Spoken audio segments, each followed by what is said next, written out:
is getting serious. It's beyond making the content for the money. It's beyond, making the content for the creativity purposes, which is, don't get me wrong, those are perfect reasons to make content, perfect reasons to get in front of the camera. But now I feel like we have a larger responsibility when it comes to making content, because I feel like we got to save our generation. We got to save our generation and the next generation. You feel me? I'm Gen Z, so I'm speaking for my peers as well as the people that are younger than me. I'm speaking for Gen Alpha too, because making content is going to allow people to see the perspective and see what's real, instead of seeing all of the fake, all of the sensationalized, all of the Mr. Beast content, you feel me? All of the Kardashian content, all of the stuff that within the last 10 to 15 years we've all been accustomed to, that does damage to our mental health. It does damage to our self-image. It does damage to our confidence. Me personally, I was stressed out. I spent my early 20s, my just turning 20, 21, 22, stressing about how I was going to get rich, stressing about how I was going to make money, how I was going to make ends meet, when I should have just been enjoying my 20s, living life, enjoying my youth, enjoying a good health, enjoying a young body, all of that. Like, it did a lot of damage to me personally, and I know for a fact that my peers are doing the same thing, whether it's comparing ourselves, seeing the fake bodies online, seeing even the dudes, you feel me? We watching gym content, trying to figure out how to get big, not knowing the type of substances and the things that these gym bros are on, that we're watching, that we're looking up to, that we think we can do naturally, and then comparing and beating ourselves up for not having those same results. So stuff like that is even making a huge difference and putting a huge stain on people's confidence and their self-image and their perception of the world, their perception of reality. So making content is like the number one thing that's going to be able to save us. It's the number one thing that's going to be able to show people reality. It's going to be the number one thing that can show people, what's really possible, what's really expected, how life is really supposed to go. You feel me? It doesn't matter if you're happy right now. It doesn't matter if you're successful right now. It doesn't matter if you're unsuccessful right now. If you pick up that phone and you pick up that camera and you document everything you share with the world, you don't know who you're going to be able to touch. You feel me? You can be depressed right now, feeling like you have no purpose. And it's not a matter of misery loves company, so people will watch you be depressed, because if they're depressed, they'll watch you be depressed. It's more of showing them the reality, like it's okay. You get what I'm saying? It's okay to not be okay. That's human. That's real. As opposed to them getting online and seeing, oh, everybody's life is so amazing. This person got another sponsorship. This person is on another trip. They're doing another vlog where they're going to the dealership, buying another Hellcat or something. You get what I'm saying? Like, people need to see the authenticity. Authenticity will be the new currency going forward. First, it was attention. Within the last 10 to 15 years, and even still now, it's attention. Building an audience, building a community is like the number one thing that everybody is trying to do right now. So attention is definitely a currency. But moving forward, especially for Gen Alpha and for us too, is authenticity. You got Gen Alpha kids, you got kids who can tell things that are fake. And of course, as you age, it's harder. Old people be getting scammed because they can't tell what's real and fake, stuff like that. Gen Alpha is already on that. So they're able to spot things that even us Gen Zers aren't really accustomed to, because of what they're exposed to online and what they're coming across. Oh, the camera's falling. But yeah, man, authenticity is going to be the new currency. The authenticity is going to be the new gold. Showing people that, like, damn, people really out here needing a haircut. You feel me? I'm trying to cut my hair today or tomorrow. People really out here looking a little scruffy. It's not picture perfect how you see online. Even with my cooking content on TikTok, I wanted my first video to show me making mistakes, because you never get to see those processes. Online, what do you see? When you're scrolling through cooking videos, you see people making good ass food. They look like they've been, cooking for 10 years. They look like they know exactly what they're doing. You don't get to see the people that are making mistakes and they persevere through that to get to a point where it looks like it's picture perfect. You get what I'm saying? You didn't see Curry missing all of those shots before he became the 3-point shooter that we know him as. And if you document and if you pick up your camera and you just show every form of reality, every form of the truth, every form of life, you learning the skill, you discovering the hobby, you developing the skill, you perfecting the skill, then that's a lot more healthy and that's a lot more realistic for people to see than just them just seeing the end product and that being so far away from their current abilities. People will see that online and they'll say, oh, I could never do something like this. But they could see your video of you making mistakes and get inspired and say, damn, I can do just like this person. I can do the same thing as him. Or I can try and I can make mistakes. Or he made this mistake too, so I don't feel as bad about myself because I made the same mistake. You get what I'm saying? And they can see it happening in real time. It's a confidence boost. It's life changing. It's perspective changing. It's mindset changing without you even understanding the impact that you're making, all because you're just documenting the embarrassing parts. You're documenting the imperfection. You get what I'm saying? So this is why I'm saying this. Even if you're depressed right now, you feel like you have no purpose, simply documenting that, which is not only,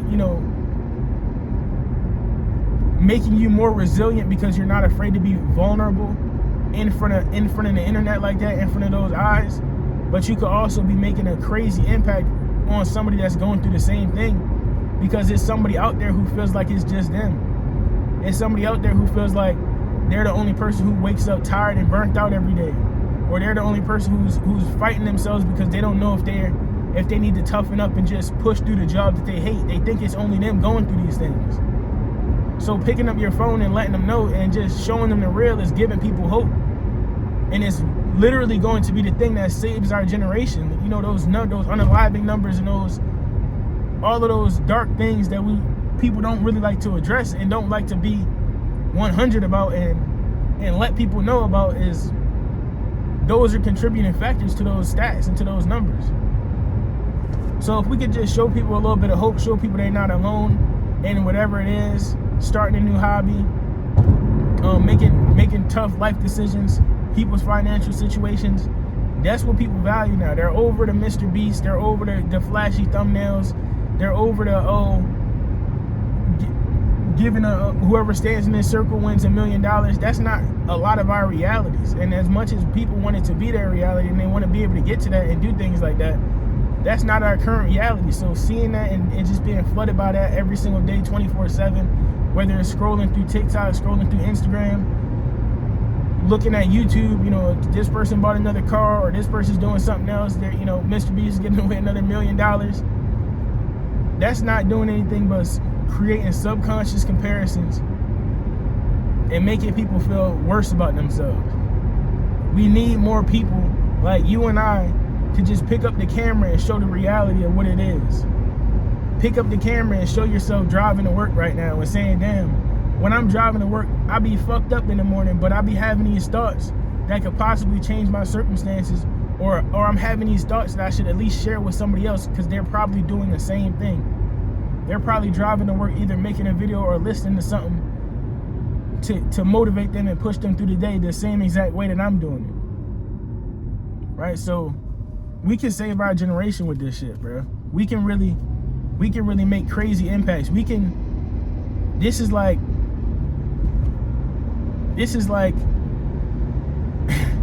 social work. This is like some humanitarian stuff. All because we're just documenting and sharing and communicating with each other. That's the biggest thing we have as humans, is being able to communicate and being able to express on this type of level. And it's what's missing now, because everything is so fake, everything is so sensationalized, everything is so blurred and curated that the truth is hidden a lot of the times. And it's hard to communicate and it's hard to have a meaningful connection without truth. And that's exactly what's been stripped away and what's been taken away in the last 10, 15 years of all of this content creation and all of this. You don't know what's really happening behind the scenes.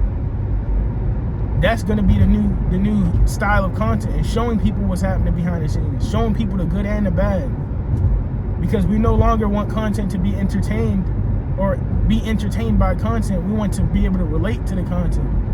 We want to be able to connect with people, especially in a day and age where we're all so isolated, we're all so socially awkward. It's hard for us to either create friends or maintain relationships or connect with people, whatever it is. A lot of us are living online. Whether you look at that as a good thing or a bad thing, a lot of us are living online. And without that truth and without that openness and without that vulnerability, it's hard to really live online in a healthy manner, because you're not seeing anything but poison, or you're not seeing anything but things where you're going to compare yourself and put yourself down, things where you're going to feel worse about yourself than how you're supposed to feel. So we need people to show that the human aspect of it, bring the human aspect online. If it's so many of us are living online, we need to create an environment that's good and that's safe and that's constructive for humans. And you can do that by just picking up your phone, showing your everyday life, sharing your thoughts, sharing the good, the bad, and the ugly, sharing your situations, whatever it may be. But yeah, I made that, just to go back on the point I was talking about earlier, I made it a point of emphasis to create my first TikTok. My hair was looking crazy. I needed a haircut. I was looking rough as hell. I messed up on the food that I was cooking. I didn't know how to do a butterfly cut in the chicken breast. So I kind of like did a really strange cut. If you guys go watch it, you'll see what I'm talking about. It was a really strange cut. It was completely the wrong thing. And instead of, being embarrassed about that or whatever the case may be, I made it a point to be vulnerable online and show imperfections online, and I made it a point to do that in my very first video, so that I could kill any of the expectations moving forward. I was always in a situation where I wanted things to be perfect before I made content, because that's what I see online. I only see perfection online. I don't see people making mistakes. I don't see people in a dirty kitchen, or I don't see people getting online looking rough. They always look polished. They always look like they have a hair and makeup crew. Even though they're just a YouTuber, they look like everything's put in place how it's supposed to be. And that stopped me from making content. That stopped me from picking up my phone and sharing a video, or sharing raw organic thoughts, or sharing a different perspective with people who it may resonate with or it may touch with, because I had those imperfections. So I made it a point for me to break through that fear, and for me to show up vulnerable to the world. I need a haircut. I'm making mistakes. I don't know what I'm doing, but I'm still going to do it. I don't know what I'm doing, but I'm still going to do it. I'm going to get better at it. I don't know what I'm doing, but I'm going to share that with the world. I'm going to show people that just because you're bad at something, or the circumstances aren't always ideal, that you can keep moving forward. You can keep doing what it is that you want to do. You can still make progress towards your goals and try to achieve the thing that you're trying to achieve. So I made that a point for myself. So that's the only reason why I'm putting this video out, trying to encourage other people to do the same thing, because I don't know if my viewers took that away from that video. I don't know if it touched them in that way. But I'm sure for somebody it probably has. And the other sit down and talk videos that I made on my TikTok, it has gotten a good response from the viewers. It has gotten, those favorites, which is a huge indicator for me. Not just a like is cool. People are gonna support you. Whether they like the video or not, they want to appear like they support you, just because whatever is the easiest thing is leaving a like. Even if they don't watch the whole video, they can leave a like. But when somebody favorite that,